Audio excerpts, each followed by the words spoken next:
한 주간 동안 잘 지내셨지요? 9장은 맹인에게 눈을 뜨게 한 사건을 통하여 예수님은 세상의 빛이라 말씀하시며 맹인된 자가 부모의 죄도 자신의 죄도 아닌 그에게서 하나님이 하시는 일을 나타내고자 하심이라 말씀하십니다. 우리의 지금 상황은 어떻습니까? 우리의 이 어떠함이 하나님이 하시는 일을 나타내고자 한다고 생각해 보셨습니까? 우리는 말씀을 들으면 내게 적용해 봐야 합니다. 여러분의 지금 상황은 어떻습니까? 여러분의 삶에도 하나님이 하신다는 확신이 생깁니까? 그렇다면 잘 따라오고 계시는 겁니다. 맹인은 날 때부터 맹인이었으나 눈을 뜨고 나니 바리새인들에게 끌려가 신문을 받습니다. 그 부모까지도 바리새인들의 신문에 두려워하고 있습니다. 하지만 맹인은 예수님께 은혜를 입어 점점 담대해집니다. 맹인이 처음에는 예수님을 예수라 하는 그 사람이라고 고백하지만 17절에는 선지자라고 합니다. 그리고 22절에는 그리스도라 시인하고요. 33절에는 하나님께로부터 온 자라 합니다. 이 맹인의 믿음이 급격히 자라갑니다.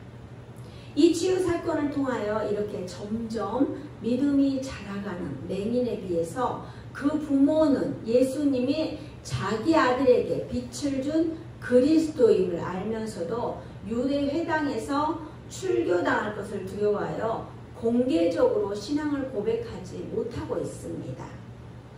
맹인이 눈을 뜨게 하는 것은 하나님의 계시를 이 땅에 가져오는 것이고 흑암 중에 있던 맹인에게 예수님은 참빛을 선물하고 있습니다. 이사야 61장 1절에서 2절을 보면 주 여호와의 영이 내게 내리셨으니 이는 여호와께서 내게 기름을 부으사 가난한 자에게 아름다운 소식을 전하게 하려 하심이라. 나를 보내사 마음이 상한 자를 고치며 포로된 자에게 자유를 갖춘 자에게 노임을 선포하며 여호와의 은혜의 해와 우리 하나님의 보복의 날을 선포하여 모든 슬픈 자를 위로하되. 아멘. 이 말씀이 성취되는 순간입니다. 바리새인들은 모세의 제자라고 하면서 제대로 성경을 알지 못합니다. 구약에서 오실 예수님을 예언하면서 끊임없이 선포되었던 말씀이 성취되는 순간임에도 불구하고 예수님의 메시아이심을 받아들이지 않습니다.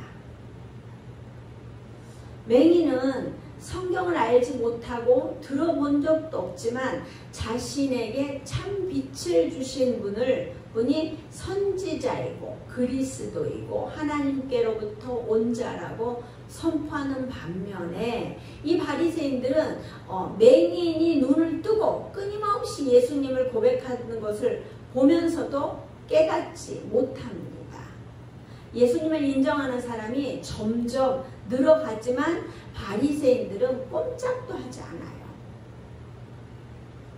오늘은 말씀을 통하여 주님께서 우리에게 무엇을 알게 하고자 하는지 살펴보겠습니다. 자, 35절 같이 읽습니다.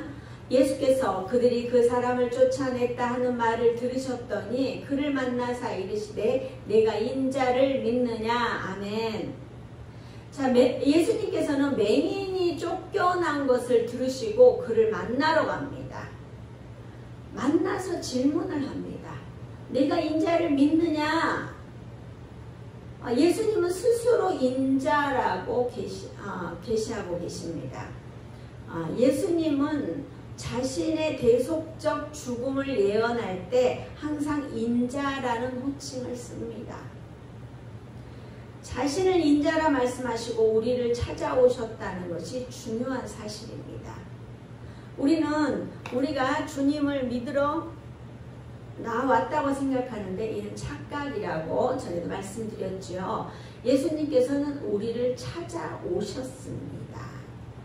정말 어렵고 힘든 상황이 되면 예수님께서 찾아오십니다. 저는 힘들고 어려울 때 아무도 저를 돌아봐주는 사람이 없다고 생각했습니다. 그런데 주님이 저를 찾아주시고 만나주셨기 때문에 제가 이 자리에 있는 겁니다. 이 맹인도 출교당한 그 시간에 주님이 찾아와 주셨습니다. 예수님께서는 맹인을 찾아오셔서 내가 인자를 믿느냐 질문합니다. 36절 보면요. 대답하여 이르되 주여 그가 누구시오니까 내가 믿고자 하나이다. 아멘. 자, 맹인은 자기 앞에 서 계신 분이 예수님이신지도 모르고 있습니다. 주여 그가 누구시오니까 내가 믿고자 하나이다. 이 간절한 마음이 있습니다. 인자를 믿고자 하는 거예요. 그분이 어디 계십니까? 그렇게 이렇게 제가 알려달라고 이렇게 하는 이야기예요. 맹인에게는 간절함이 있습니다. 간절하게 있는 사람은 반드시 만나는 은혜가 있습니다. 교회도 그냥 왔다 갔다 하면서 은혜가 있음에도 불구하고 은혜인지 뭔지 모르고 그냥 다니는 사람이 있어요. 그런 간절함이 없기 때문에요. 내가 뭔가를 할 때 간절함이 있어야 돼요. 직장을 다닐 때도 간절함이 있어야 되고요. 책을 볼 때도 간절함이 있어야 돼요. 교회를 다닐 때 마찬가지 간절함이 있어야 돼요. 우리가 간절함이 없어요. 하지만 그 은혜가 크고 깊다는 것을 체험하면 주님은 반드시 우리를 인격적으로 만나러 오십니다. 간절함이 있기에 예수님께서는 다시 말씀하십니다. 37절 예수께서 이르시되 내가 그를 보았거니와 지금 너와 말하는 자가 그이니라. 아멘. 자, 간절함으로 만나기 원하는 그분이 내 눈앞에 계십니다. 이 얼마나 감격스러운 순간입니까? 이런 참으로 간절한 순간, 간절함의 순간이에요. 네가 그를 보았거니와 지금 너와 말하는 자가 그이니라 말씀하셔요. 여러분은 예수님을 만난 적이 있습니까? 감격의 순간이 있었습니까? 맹인 앞에 나타난 예수님처럼 우리 앞에 이렇게 나타났으면 믿으시겠습니까? 당연히 이렇게 나타나면 믿지요. 근데 지금은 아니에요. 그렇게 말씀하시는 분도 있을 수 있어요. 우리가 믿음은 보고 믿는 것이 아니라 보지 않고도 믿는 것이 진짜 믿음이라고 제가 계속 똑같은 말을 반복하고 있습니다. 믿음은 바라는 것의 실상입니다. 히브리서 11장 1절이에요. 믿음은 바라는 것들의 실상이요 보이지 않는 것들의 증거니. 아멘. 보는 것을 믿는 것은 믿음이 아니라 그냥 보이는 현상이에요. 믿음은 보이지 않는 것들의 증거가 된다고 합니다. 히브리서 11장 6절을 보면요. 믿음이 없이는 하나님을 기쁘시게 하지 못하나니 하나님께 나아가는 자는 반드시 그가 계신 것과 또한 그가 자기를 찾는 자들에게 상 주시는 이심을 믿어야 할지니라. 아멘. 믿음이 없으면 하나님을 기쁘시게 하지 못한다고 해요. 우리에게 믿음이 있는지 오늘 이 시간 점검해 보시기를 소원합니다. 기도의 자리에서 믿어지는 은혜에 감격하여 눈물을 흘린 적이 있습니까? 우리의 믿음을 점검해 보십시오.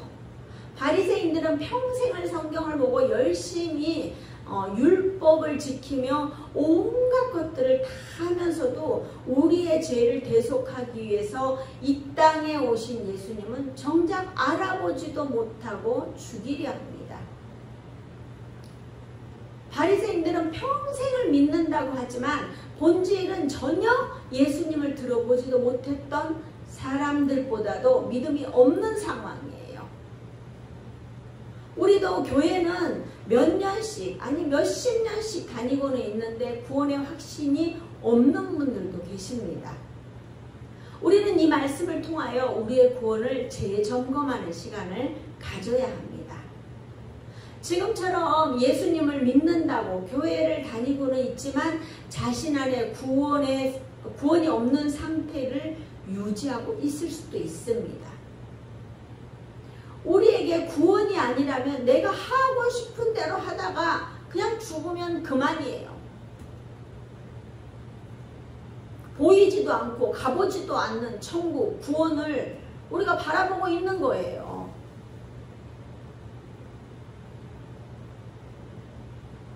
근데 어떻게 해요? 그 구원이 내가 그냥 가짜로 만들어 놓은 것을 가려고 하는 게 아니라 성경에 다 1.1도 틀리지 않는 하나님의 말씀이 있어요. 그 말씀을 따라서 가는 거예요. 우리가 당연히 구원이 있기에 이 황금 같은 주일에 나와서 예배 드리는 거예요. 좀 더 자고 싶고 좀 더 누워있고 싶고 그렇지만 예배 자리에 나오는 거예요. 왜요? 구원이 있기 때문에. 38절 이르되 주여 내가 믿나이다 하고 절하느니라. 주여 내가 믿나이다. 이 짧은 문장은 많은 것을 생각하게 합니다. 이 짧은 문장은 얼마나 위대한지 모릅니다. 이 고백이 죽음에서 생명으로 옮겨가게 하십니다. 우리에게 이런 고백이 있습니까? 주여 내가 믿나이다의 은혜가 있습니까? 예수님의 제자들도 랍비어라고 호칭하기도 하지만 이 맹인은 온전히 주님을 만났습니다. 그러니 주여 내가 믿나이다 고백합니다. 자기 신앙을 고백하는 대상자에게 절을 합니다.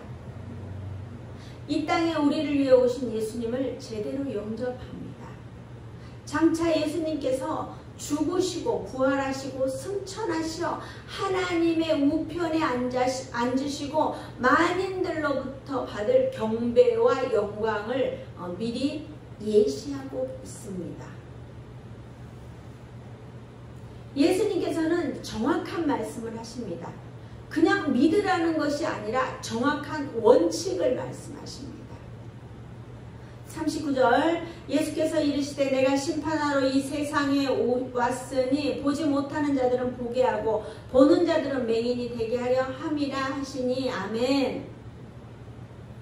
예수님께서는 심판하러 오셨다고 합니다. 우리에게 예수님은 어떤 분이십니까? 심판자 예수님이십니까? 구원자 예수님이십니까? 예수님께서는 이 땅에 보지 못하는 자들은 보게 하고 보는 자들은 맹인이 되게 하려 함이라고 하십니다. 자, 요한복음 5장 22절에 보면은 아버지께서 아무도 심판하지 아니하고 심판을 다 아들에게 맡기셨으니 아멘.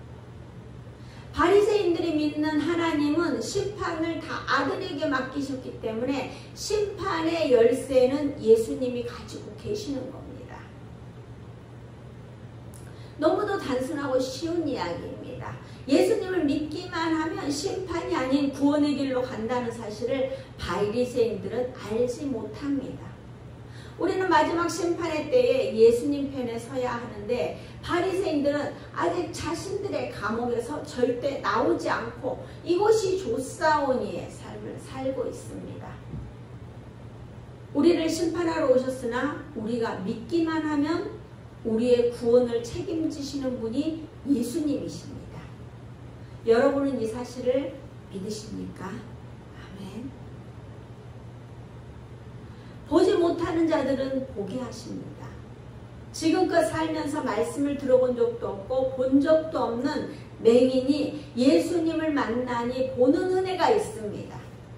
하지만 보는 자들은 맹인이 되었습니다. 열심히 기도하고 율법을 지키며 살았던 바리새인들은 지금 죄를 지으려고 안간힘을 쓰고 있습니다.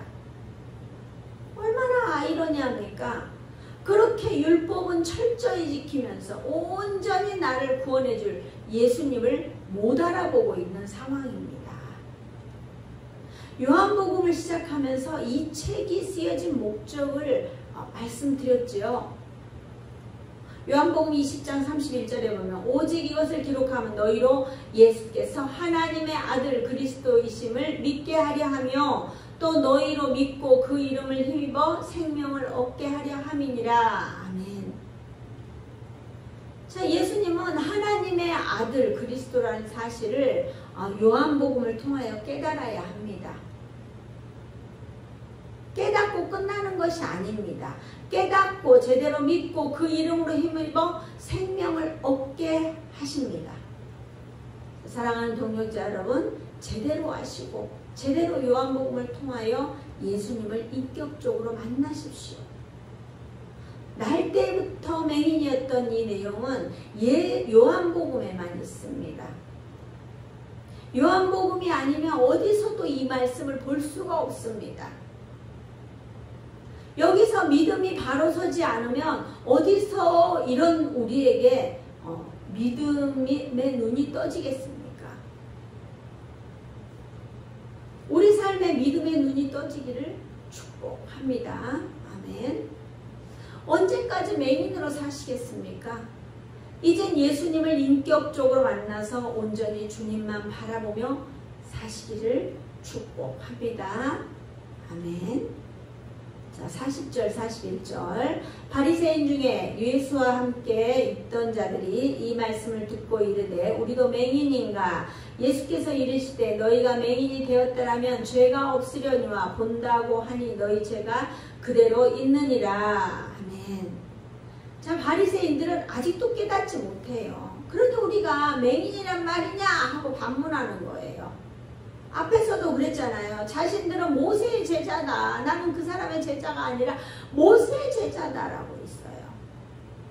자신들과 예수님은 전혀 상관없다. 이렇게 이야기를 했거든요. 멀쩡한 두 눈을 가진 바리새인들은 이처럼 자신들은 전혀 맹인일 리가 없다고 생각하고 있습니다.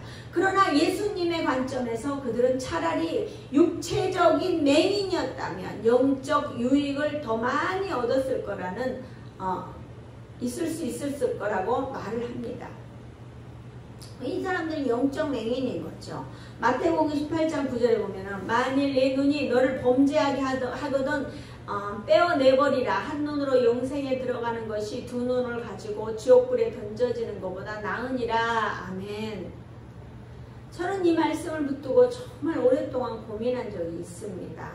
나의 범죄하는 한 눈이 무엇인지 많은 고민을 했습니다. 여러분에게 범죄할 소지가 있는 한 눈은 도대체 무엇입니까? 범죄할 것 같으면 빼어내버리고 한 눈으로 영생에 들어가는 것이 낫습니다. 자, 사랑하는 동역자 여러분, 지금 이 시간 내가 빼어버릴 한 눈을 생각해 보십시오. 우리가 살면서 말씀 앞에 멈춰서 있어 본 적이 있습니까? 우리가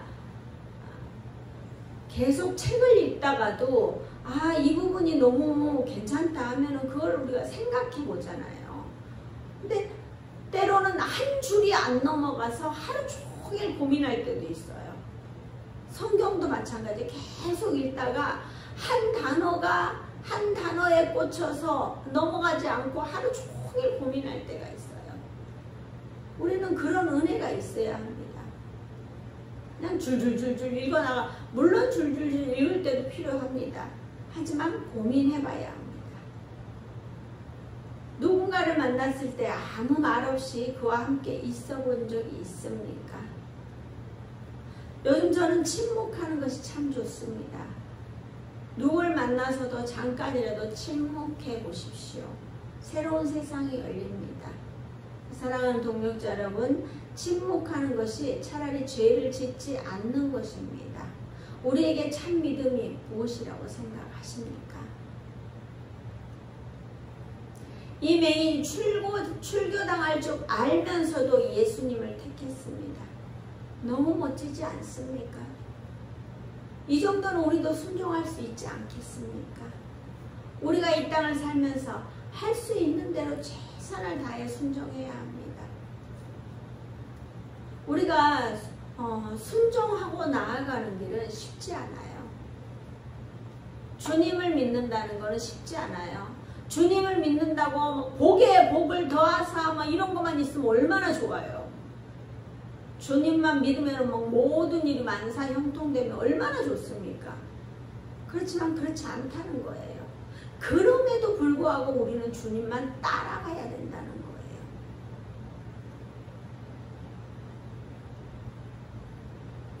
당장 먹고 사는 것에 목매지 마시고 주님을 인격적으로 만나보십시오. 주님 한 분으로 충분해 보십시오. 처음엔 쉽지 않지만 주님으로 충분한 삶을 살다 보면은 이것만큼 편한 일은 없습니다. 저는 매일매일이 기대가 됩니다. 내가 내 삶을 사는 것이 아니라 주님이 찾아오셔서 내 삶에 개입해 주시고 함께 해 주시니 맹인이 추물교 당할 줄 알면서도 주님을 찾아온 걸 보면 우리는 우리의 생명 되신 예수님을 인격적으로 만나기 위해 죄는 버려야 합니다. 자, 구별됨으로 거룩함으로 나아갈 수 있도록 우리는 끊임없이 노력해야 합니다. 자, 사랑하는 동역자 여러분, 예수님을 온전히 믿는다는 것은 쉬운 일이 아닙니다. 때론 고난이 올 수도 있고 엄청난 축복이 따를 수도 있습니다. 그 어떠함이 중요한 것이 아니라 온전히 주님을 바라봄으로 나아가고 있는지 생각해보며 살아야 합니다. 귀한 믿음, 귀한 고백이 주님 앞에서 항상 선포되길 소원합니다. 우리의 모든 것을 내려놓고 이 맹인이었던 자처럼 주님만 바라보며 나아가는 저와 여러분 되시길 주님의 이름으로 축복합니다. 아멘. 우리가 말씀을 생각하면서 기도하기를 원합니다.